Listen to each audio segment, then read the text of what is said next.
अगर हम बात करें, सबसे अधिक जो चर्चा होती है म्यूचुअल फंड इंडस्ट्री में वो होती है जितेंद्र जी, एनएवी की।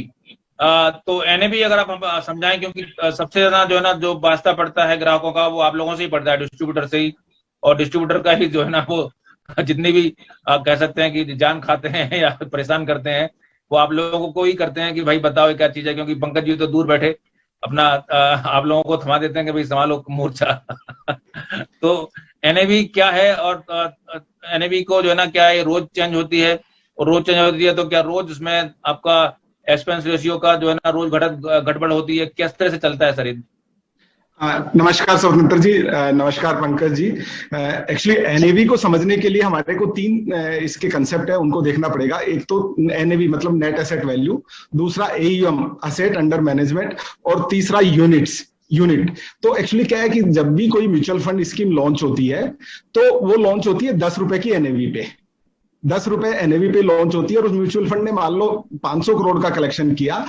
500 करोड़ के कलेक्शन को हम 10 से डिवाइड करेंगे तो उतनी यूनिट्स, सब यूनिट जिन्होंने भी सब्सक्राइब किया उन सबको उतनी यूनिट्स अलॉट हो जाएंगी। अब वो 500 करोड़ की वैल्यू डेली चेंज होती रहती है, या तो नया सब्सक्रिप्शन आता है और मार्केट के हिसाब से उसकी वैल्यू चेंज होती रहती है, या तो 500 करोड़ बढ़ के 510 करोड़ रुपए हो गए 15 दिन के बाद, या 500 करोड़ रुपए 490 करोड़ रुपए हो गए 10 दिन के बाद। तो क्या होगा कि जितनी नंबर ऑफ यूनिट्स हैं उससे उस एयूएम की वैल्यू को डिवाइड कर दिया जाता है। जैसे 510 करोड़ हो गए तो 510 करोड़ में पहले मान लो 50 लाख यूनिट 5 करोड़ यूनिट्स थी, तो 5 करोड़ यूनिट से डिवाइड कर दिया जाता है। 50 करोड़ यूनिट्स थी, सॉरी, 500 अगर 10 रुपए की एक यूनिट है तो 50 करोड़ यूनिट से डिवाइड कर दिया जाता है, तो वो यूनिट कोई 10 रुपए 20 पैसे के आसपास की पर यूनिट हो जाती है। वो तो 10 रुपए पर 20 पैसे पर यूनिट होगी, और 490 है तो वो 9 रुपए 80 पैसे पर यूनिट हो जाती है। तो इस तरीके से ये एनएवी चलती रहती है। जो एनएवी है वो, और अब तो एनएवी का डेली मार्केट में जो भी उसकी वैल्यू एयूएम की वैल्यू में जो चेंज हो रहा है और जितनी नंबर ऑफ यूनिट्स है उससे डिवाइड करते हैं तो वो एनएवी की वैल्यू आ जाती है। तो ये इसमें डेली चेंजेस इस हिसाब से होते रहते हैं। अब बात आती है एक्सपेंस रेशियो की। तो एक्सपेंस रेशियो जितना भी एनएवी में डेली चेंज होता है, से फॉर एग्जांपल मार्केट उसके टोटल पोर्टफोलियो में एक दिन में 5% का रिटर्न दिया, टोटल जहां पे भी वो इन्वेस्टेड था मनी, और उसने एक दिन में 5% का रिटर्न दिया। अब एक्सपेंस रेशियो अगर उस स्कीम का 1.5% का एक्सपेंस रेशियो है पूरे साल का, तो 1.5% डिवाइडेड बाई 365 इंटू जो भी 5% की वैल्यू से जितना बढ़ा, तो उतना तो एक्सपेंस रेशियो उसमें से कम हो जाएगा, प्रोपोर्शनेटली कम होगा, और बाकी पूरी की पूरी उससे एनएवी बढ़ जाएगी। ऐसा नहीं है कि वो 1.5% का एक किसी मंथ एंड पे चार्ज होगा या ईयर एंड पे चार्ज होगा, वो डेली एनएवी में चार्ज होता है, और पूरे साल का डिवीजन होकर के, अच्छा, डिवाइडेड बाई 365 कर करके। थोड़ा सा और विस्तार से समझ लेते हैं इसको। आपने कहा कि एनएवी यूनिट के हिसाब से होती है, यूनिट आपकी 10 रुपए में जारी होती है। 10 रुपए में जारी हुई मतलब एक कंपनी ने, आपने कहा कि 500 करोड़ का फंड है तो 50 करोड़ यूनिट जारी की। हाँ जी। 50 करोड़ जो यूनिट इसने जारी की वो उसको बढ़ा सकता है बाद में, कि एक स्कीम में 50 करोड़ जारी होने के बाद उसके बाद आगे जारी नहीं हो सकती? और नहीं, वो ओपन एंडेड फंड्स होते हैं ये, तो इसमें रेगुलर सब्सक्रिप्शन आता रहता है। तो जब भी जो यूनिट वैल्यू होती है जिस दिन, उस दिन जो भी सब्सक्रिप्शन आता है उससे उतनी यूनिट्स बढ़ती जाती है और एयूएम बढ़ता जाता है। से फॉर एग्जांपल इनिशियली 500 करोड़ का कलेक्शन हुआ और 50 करोड़ का कलेक्शन अगले 10 दिन में हो जाता है, तो 550 करोड़ और वैल्यू उसकी 580 करोड़ हो जाती है। तो 50 करोड़ का जो एडिशनल सब्सक्रिप्शन आया उनको भी नई यूनिट्स अलॉट होंगी, ऐसा नहीं है एग्जिस्टिंग यूनिट्स में से जाएंगी, तो वो यूनिट्स बढ़ जाएंगी 50 करोड़ से आगे बढ़कर के 50 करोड़ के बदले में मान लो पर यूनिट 11 रुपए पे दी, लगभग 4 लाख यूनिट अगर अलॉट हुई है तो 40 लाख यूनिट, तो 40 लाख यूनिट और बढ़ जाएगी, 5 करोड़ 40 लाख यूनिट्स हो जाएंगी। अच्छा, ठीक बात है। तो जितेंद्र जी, आपने कहा कि एनएवी आपकी रोज चेंज होती है, तो आपको एनएवी और एक्सपेंस रेशियो का रिश्ता क्या है? एनएवी आपकी जो है आपकी कमाई एनएवी से होती है, आपकी कमाई एक्सपेंस रेशियो से होती है? थोड़ा सा समझाएं, क्योंकि लोगों को थोड़ा काफी कंफ्यूजन रहता है। कई लोगों ने कहा कि एनएवी रोज चेंज होती है, तो रोज आपकी जो ना जो आपके जो असेट मैनेजमेंट कंपनी कमाई रोज होती है और रोज बढ़ती रहती है, जिस तरह से आपका 100 रुपया तो रोज कम होता जाता है। ऐसा कुछ है क्या? आपकी एनएवी रोज कटती है क्या? नहीं, अगर एनएवी डेली बढ़ती है तो उसमें सबकी कमाई होती है। इन्वेस्टर की सबसे ज्यादा कमाई होती है क्योंकि इन्वेस्टर की वैल्यू बढ़ रही है, और एयूएम बढ़ रहा है तो एएमसी की भी कमाई हो रही है, क्योंकि असेट मैनेजमेंट कंपनी एयूएम के ऊपर अपना एक्सपेंस रेशियो चार्ज करती है। तो जितनी ज्यादा AUM होगी उतना ही। आप उदाहरण देके बताएं, मान लीजिए 100 रुपए आपके असेट मैनेजमेंट आपके AUM है, तो आपकी एक किस तरह से इसकी इस पे एनएवी मैं उदाहरण देके बताता हूँ कि किसी AMC का अगर AUM 1,000 करोड़ रुपए था और 1,000 करोड़ रुपए के ऊपर 1.5% का एक्सपेंस रेशियो AMC चार्ज करती है, तो 1.5% का मतलब हो गया 1,000 करोड़ का 1.5% का 15 करोड़, आई थिंक, नहीं? हाँ, 15 करोड़। हाँ, तो 15 करोड़ वो पूरे साल का एक्सपेंस रेशियो चार्ज करती है 1,000 करोड़ पे। वही 1,000 करोड़ से अगर मार्केट बढ़ गया, नया इन्वेस्टर नहीं आया मान लो, फिर भी वो 1,500 करोड़ हो गया उसका AUM, तो 1,500 करोड़ का 500 करोड़ जो एडिशनल है उसके ऊपर उसको 7.5 करोड़ रुपए का AMC और एक्सपेंस रेशियो चार्ज कर पाएगी। तो 15 करोड़ से 22.5 करोड़ एक्सपेंस रेशियो चार्ज हो गया। लेकिन जो बाकी का 492 करोड़ 50 लाख जो इंक्रीज हुआ, वो पूरा का पूरा इन्वेस्टर का पैसा इंक्रीज हो गया उसका। तो इन्वेस्टर की वैल्यू बढ़ गई 98 या 99% से, तो इन्वेस्टर की वैल्यू बढ़ी है और रेस्ट से वो एक्सपेंस रेशियो के रूप में AMC ने चार्ज किया है। अब जो AMC चार्ज कर रही है एक्सपेंस रेशियो के बीच में, उसमें काफी सारे स्टेक होल्डर्स होते हैं। AMC को एक्चुअली जो शेयर्स खरीदती बेचती है AMC स्टॉक एक्सचेंज से, तो वहां ब्रोकरेज देनी होती है AMC को, तो वो ब्रोकरेज भी उसी एक्सपेंस रेशियो में चार्ज होती है। AMC का जो एडमिनिस्ट्रेटिव कॉस्ट है, मार्केटिंग कॉस्ट है, एडवर्टाइजमेंट कॉस्ट है, पोर्टफोलियो मैनेजमेंट टीम का कॉस्ट है, फंड मैनेजमेंट टीम का कॉस्ट है, वो सब भी उसी से चार्ज होता है। और उसके अलावा जो डिस्ट्रीब्यूटर है उसको भी उसमें से मीट आउट करती है AMC, तो वो रेंज करता है 0.10% से लेकर के और 1%, 1.25% तक रेंज करता है वो। तो वो भी AMC को उसी एक्सपेंस रेशियो में से पे करना होता है। तो वो एक्सपेंस रेशियो सेबी की गाइडलाइंस रिसेंटली 2-3 साल में काफी अच्छी गाइडलाइंस आई है, उसमें सब AMCs के लिए और सब स्कीम्स टू स्कीम AUM के बेस पे एक्सपेंस रेशियो फिक्स कर दिए गए हैं, तो वो लिमिट कर दिए गए हैं। उससे ऊपर का अगर कोई AMC एक्सपेंस कर रही है तो उसको खुद की पॉकेट में से देना होता है, इन्वेस्टर का नहीं डिडक्ट कर सकते वो। तो ये एक्सपेंस रेशियो के लिए भी गाइडलाइंस है और डिस्ट्रीब्यूटर पे आउट के लिए भी गाइडलाइंस है कि इससे ज्यादा आप डिस्ट्रीब्यूटर को नहीं दे सकते, इससे ज्यादा आप दूसरे एक्सपेंस नहीं दे सकते।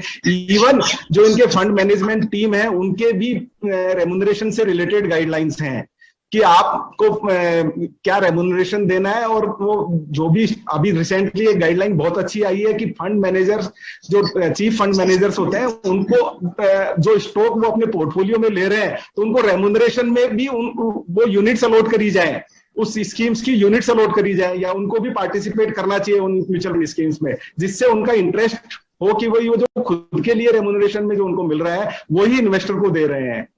तो काफी कुछ नए इसमें डेवलपमेंट हुए हैं। और दूसरा एक क्वेश्चन आप शायद अभी कर रहे थे पंकज जी से, उसमें शायद आप ये बात कर रहे थे कि भाई NFO जो आता है और एक IPO जो आता है शेयर का, तो उन दोनों में क्या फर्क है? एक्चुअली क्या होता है कि ये जो जितने भी NFO आते हैं म्यूचुअल फंड्स के, तो वो एग्जिस्टिंग शेयर्स में या एग्जिस्टिंग बॉन्ड्स में इन्वेस्ट करते हैं। तो ऑलरेडी जो दूसरी स्कीम्स होती है म्यूचुअल फंड की, वो भी उनमें इन्वेस्टेड होती है। और ये भी अपना, जैसे मान लो 500 करोड़ का कलेक्शन हुआ है NFO में, तो 500 करोड़ एक दिन में तो कोई इन्वेस्ट करने वाले नहीं है सारे शेयर्स में।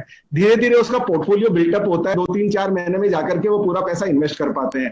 तो जो एग्जिस्टिंग स्कीम में इन्वेस्टेड इन्वेस्टर है या नए NFO के थ्रू इन्वेस्टर है, उन दोनों के रिटर्न्स में फर्क होता है। और मेरा ये मानना है कि अगर मार्केट तेज हो रहा है तो एग्जिस्टिंग स्कीम वाला इन्वेस्टर ज्यादा कमाता है, बजाय कि नई स्कीम में इन्वेस्ट जिसने किया है, क्योंकि वो नई स्कीम में इन्वेस्टमेंट धीरे धीरे होगा, पूरा पैसा एकदम से इन्वेस्ट नहीं हो जाएगा इक्विटी में। तो और अगर मार्केट डाउन जा रहा है तो वहां उसकी रिस्क कम हो जाती है NFO में पैसा लगाने से, क्योंकि वो पैसा इन्वेस्ट नहीं हो पाता इतनी जल्दी। और एग्जिस्टिंग में तो क्या पूरा पैसा इन्वेस्टेड होता है, तो उसकी रिस्क थोड़ी बढ़ जाती है।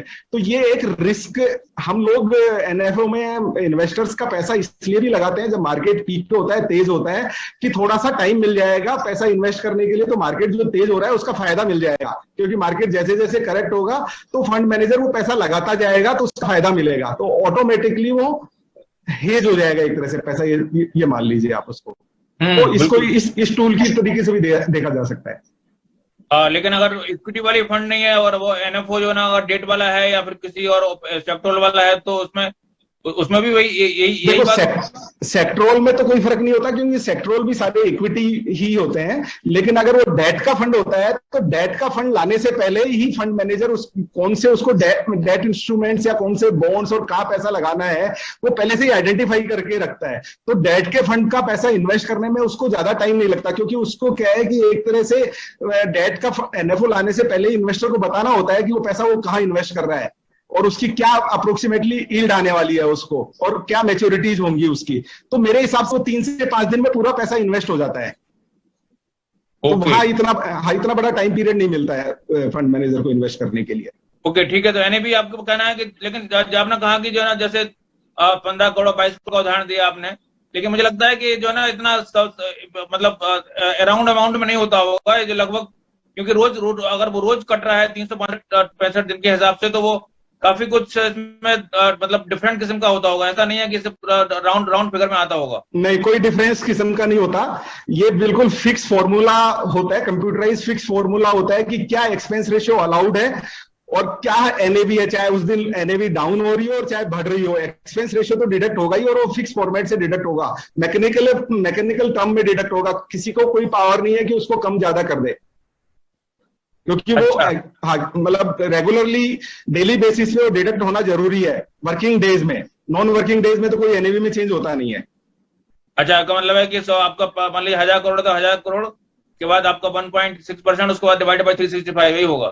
365 या टोटल वर्किंग डेज कर सकते हो आप उसको, total market working days. Dividend के ऊपर टोटल इनकम वाली स्लैब से टैक्स लगता है। अगर जो भी उसको टैक्सेबल स्लैब है उससे टैक्स लगेगा डिविडेंड। मेरी आवाज आ रही है ना आपको? हाँ बिल्कुल आ रही है। हाँ हाँ। तो जैसे 30% की स्लैब में कोई है तो 30% टैक्स लगेगा। और सिस्टमेटिक विड्रॉल प्लान के थ्रू अगर वो 1 साल से पुराना इन्वेस्टमेंट को विड्रॉ कर रहा है और इक्विटी का इन्वेस्टमेंट है तो वो 10% टैक्सेबल स्लैब में होगा, और 1 लाख तक का विड्रॉल पे कोई टैक्स भी नहीं लगेगा। तो इसलिए क्या है कि वो टैक्स फ्रेंडली हो जाता है अगर आप ग्रोथ में इन्वेस्टेड हो और सिस्टमेटिकली विड्रॉ कर रहे हो या रिडीम कर रहे हो। डिविडेंड के थ्रू लेने में आपको फुल टैक्स लगता है। 1 साल पहले तक डिविडेंड के ऊपर कोई टैक्स नहीं था, तो डिविडेंड स्कीम्स में इन्वेस्ट करना बहुत बेटर था। बट अब डिविडेंड स्कीम्स को मेरे हिसाब से म्यूचुअल फंड इंडस्ट्री से हटा ही देना चाहिए, क्योंकि ये टैक्स फ्रेंडली नहीं है, फुल टैक्सेबल है और इसका कहीं पे भी कंपनसेशन भी नहीं मिलता है। तो वो सिस्टम से ही हटा देना चाहिए आई थिंक। जी, लेकिन डिविडेंड कैलकुलेट कैसे होता है? जैसे बीमा में बोनस होता है, शेयर बाजार में डिविडेंड होता है, आपके यहाँ डिविडेंड होता है, तो कैसे कैलकुलेट होता है? यहाँ पे कोई कैलकुलेशन का कोई तरीका नहीं है। बस ये है कि 10 रुपए की एनएवी से ऊपर एनएवी है। नॉर्मली एएमसी डिविडेंड उतना देती है कि 1 साल में जितना लास्ट 1 ईयर में जितना ग्रो किया है, लास्ट डिविडेंड देने के बाद कितना ग्रो किया है, कितनी परसेंट एनएवी बढ़ी है, आउट ऑफ दैट परसेंटेज उसमें से डिविडेंड डिक्लेयर करते हैं नॉर्मली एएमसी। तो से फॉर एग्जांपल लास्ट 1 ईयर में 20% अगर ग्रो हुआ है एनएवी किसी स्कीम का, तो वो 20% की जगह उसमें से 10% या 15% या डिविडेंड दे देते हैं। तो नॉर्मली ये कंसेप्ट रहा है। लेकिन अब पिछले एक साल से जब से डिविडेंड के ऊपर टैक्स आया है तो सब asset management companies dividend distribution को अवॉइड कर रहे हैं, और मोस्ट ऑफ द इन्वेस्टर्स भी डिविडेंड स्कीम से बाहर निकल गए हैं, सब ग्रोथ स्कीम में चले गए हैं। तो धीरे धीरे मेरे को लग रहा है कि आने वाले 1-2 साल में डिविडेंड स्कीम्स नलीफाई हो जाएंगी म्यूचुअल फंड इंडस्ट्री से। आपने कहा कि डिविडेंड से ग्रोथ में मतलब ये कोई ऑप्शन होता है? मतलब ऐसा जैसे शेयर बाजार में, शेयर में तो आपको डिविडेंड आपको देते हैं, तो आपको ऑप्शन थोड़ी होता है कि आपको लेना है कि नहीं लेना है। हाँ। तो डिविडेंड आपको कंपनी दे रही है तो आपको लेना है, ऐसा थोड़ी कि आप मना कर सकते हो कि नहीं हमें तो आप फिर से इन्वेस्ट कर दो। आप मैं बताता हूं आपको इस बारे में। एक्चुअली क्या है कि हर स्कीम के 2 ऑप्शन होते हैं। कोई भी म्यूचुअल फंड की स्कीम होती है उसमें 2 ऑप्शन होते हैं। एक तो ऑप्शन होता है ग्रोथ, पहले 3 ऑप्शन हुआ करते थे, ग्रोथ, बोनस और डिविडेंड। तो तीनों का पोर्टफोलियो सेम होता है, तीनों की होल्डिंग सेम होती है, लेकिन तीनों की एनएवी अगर डिविडेंड वाली स्कीम है तो उसमें जितना डिविडेंड हो गया उससे एनएवी कम होती है। शेयर मार्केट में जो शेयर का जो डिविडेंड आता है वो डिविडेंड कंपनी अपने पास से देती है, उससे उसमें शेयर की वैल्यू का के ऊपर टेम्परेरी इफेक्ट आता है, शेयर की इंट्रिंसिक वैल्यू के ऊपर कोई बहुत ज्यादा फर्क नहीं पड़ता है। लेकिन यहाँ जो डिविडेंड आता है म्यूचुअल फंड स्कीम्स में, तो जितना डिविडेंड एएमसी डिस्ट्रीब्यूट करती है वो टोटल एयूएम में से देती है, उस स्कीम से एयूएम में से देती है। तो एयूएम का कैलकुलेशन का तरीका मैंने आपको बताया कि total AUM value divided by number of units. तो जितना डिविडेंड दे दोगे उससे उसकी एयूएम वैल्यू कम हो जाएगी, तो वो यूनिट की एनएवी कम हो जाएगी ऑटोमेटिकली सेम डे। जितना डिविडेंड आपने डिस्ट्रीब्यूट कर दिया उससे उतनी की यूनिट वैल्यू कम हो गई, तो इन्वेस्टर का कोई फायदा नहीं हुआ उससे, क्योंकि उसकी जितनी एनएवी थी उतनी डिविडेंड जितना आ गया उससे यूनिट वैल्यू कम हो गई।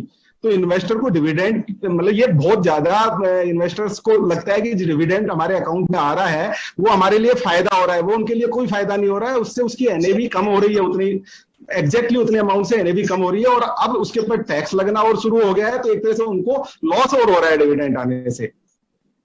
अच्छा, और ग्रोथ का ऑप्शन क्या है? ग्रोथ के ऑप्शन में क्या होता है कि वो एनएवी इंक्रीज होती जाती है रेगुलरली उसमें, क्योंकि डिविडेंड डिस्ट्रीब्यूट नहीं हुआ तो वो एनएवी कम नहीं होती है जब तक कि उसकी मार्केट वैल्यू कम नहीं हो पोर्टफोलियो की, तब तक वो एनएवी इंक्रीज होती जाती है, उसको ग्रोथ बोलते हैं। एक्चुअली क्या है, डेट में जैसे शॉर्ट टर्म जो लिक्विड फंड्स हैं या मनी मार्केट फंड्स हैं, उनके एक्सपेंस रेशियो 0.05 से लेकर 0.25% तक के एक्सपेंस रेशियो होते हैं, क्योंकि उनमें 3 दिन, 7 दिन, 3 महीने, 1 महीने, 2 महीने का पैसा होता है।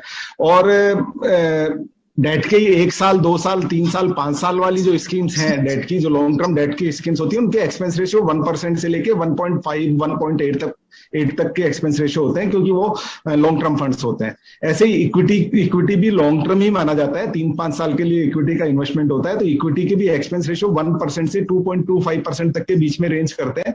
तो जितना इक्विटी स्कीम्स का ईएम कम होगा उतना ही उसका एक्सपेंस रेशियो ज्यादा होता है, क्योंकि उसमें एक्सपेंस ज्यादा आता है मैनेज करने में।